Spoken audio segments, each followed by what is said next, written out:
Hey, what is up guys, abd here, and these are my real first thoughts and impressions of the new Samsung Galaxy S7 and Galaxy S7 Edge. Should be pretty simple. So there are two phones this year, a 5.1-inch Galaxy S7 and a 5.5-inch Galaxy S7 Edge. So no Edge Plus or any weird naming, these are the only two phones. And they'll look familiar because, well, on the surface, they are very similar to the Galaxy S6 we already know. And actually, because they're so similar, they've gotten really upstaged by some other announcements this week, like the LG G5.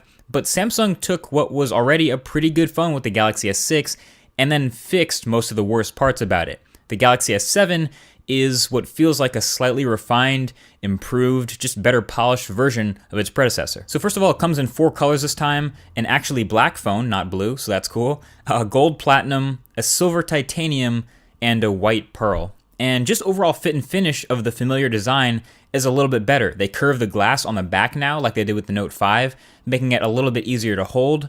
And it's now fully IP68 water resistant with pretty much no added bulk or flaps or anything weird like that. So no worries about using your phone in the rain or near water.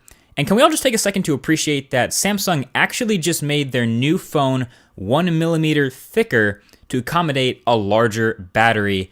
Thank you, Samsung. I haven't been preaching to a brick wall. It is much appreciated. Also, the camera bump on the back is now greatly reduced. It's not totally flat, but it's less of a pain when the phone is on a table.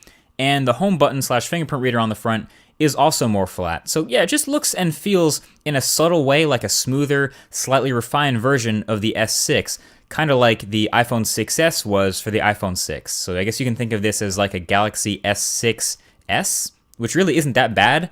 People are quick to forget that the Galaxy S6 was one of the best phones of 2015, and in a lot of ways the Galaxy S7 is following up on that. The Galaxy S6 had what was considered by most to be the best display on any smartphone. Samsung's bringing that back with this really bright Quad HD Super AMOLED display here on the Galaxy S7. It also had one of the best cameras in any smartphone, and Samsung has again improved on this, bringing a new 12 megapixel sensor with larger pixels, a wider f1.7 aperture, and some pretty ridiculously fast autofocus that I got to play around with. Now, the camera is again obviously one of those things that I need to spend more time with, and that I'll be testing thoroughly for the full review, but for my limited hands-on time, it seemed to have some pretty great poise as a great follow-up to the S6.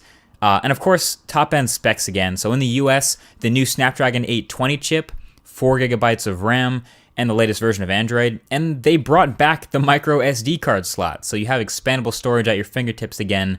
Overall, it's kind of a beast. Now, it's obviously not perfect. I mean, this thing is still going to be, number one, slippery. It's still a serious reflection and fingerprint magnet all the time, and it still has that tiny speaker at the bottom. It still doesn't have an IR blaster anywhere, or even USB Type-C.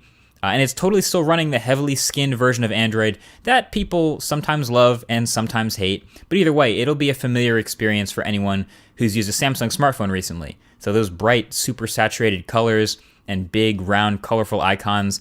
It is actually a toned-down version compared to previous versions of the legendary TouchWiz, but yeah, there's no escaping the Samsung look here. There's a couple new features in this software, like the always-on display, which will show you the time and date and battery at all times on that AMOLED display. You can even choose to have like a calendar show up there or decide what information is always up.